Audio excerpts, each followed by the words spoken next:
হোজাই জিলাৰ ডবকাত চাঞ্চলকৰ ডকাইতি কাণ্ড সোণ ব্যৱসায়িক গুলিয়াই কাঢ়ি লৈ যায় বৃহৎ পৰিমাণৰ গহনা। 5জনীয়া ডকাইতৰ গুলীচালনাত আহত সোণ ব্যৱসায়ী কেশৱ পাল। কাৰ্বি আংলঙৰ পৰা ডবকালৈ আহি আছিল কেশৱ পাল। ডকাইতৰ গুলীত গুৰুতৰভাৱে আহত ব্যৱসায়ীজনক চিকিৎসালয়লৈ প্ৰেৰণ কৰা হৈছে। বন্দুকধাৰী ডকাইতৰ সন্ধানত অভিযান আৰম্ভ আৰক্ষীয়ে। পুনৰ জনাইছোঁ এই মুহূৰ্তৰ এটা ব্ৰেকিং নিউজ। হোজাই জিলাৰ ডবকাত চাঞ্চলকৰ ডকাইতি কাণ্ড গহনা ব্যৱসায়িক গুলিয়াই কাঢ়ি লৈ যায় বৃহৎ পৰিমাণৰ ধন। 5জনীয়া ডকাইতৰ দলটোৰ গুলীচালনাত আহত হয় গহনা ব্যৱসায়ী কেশৱ পাল। কাৰ্বি আংলঙৰ পৰা ডবকালৈ আহি আছিল কেশৱ পাল। ডকাইতৰ গুলীত গুৰুতৰভাৱে আহত ব্যৱসায়ীজনক চিকিৎসালয়লৈ প্ৰেৰণ কৰা হৈছে। বন্দুকধাৰী ডকাইতৰ সন্ধানত অভিযান আৰম্ভ কৰিছে আৰক্ষীয়ে।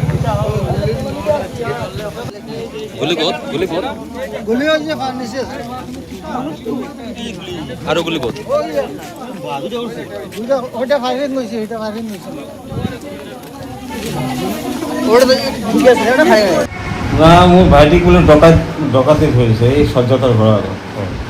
তেতিয়া মই মানে ফোন কৰিছে, তাৰ বৌ কৈছে বোলে এনেকৈ দাদা ডকাইতি ধৰিছে। মই আহি আছোঁ, ডাঙৰ মছজিদৰ আগপিনে এটা স্কুটি ওলাই পেলাই মোক মাৰি দিলে। আপোনাক খুন্দা মাৰি দিলে? অঁ। আৰু কেইজনীয়া দল আছিলে? মই ইয়াততো মানুহ দেখা নাই। মই পৰিবলৈ তেতিয়া উঠিবলৈ আকৌ গুচি গ'লোঁ। তেতিয়া গৈ পেলাই ভাইটিক দেখিলোঁ, এতিয়া হিমাদ্ৰী লৈ গৈ আছে থানাত আছে ন? আপোনাৰ নাম? দিলীপ পাল। দিলীপ পাল। আৰু ভাইকৰ নাম?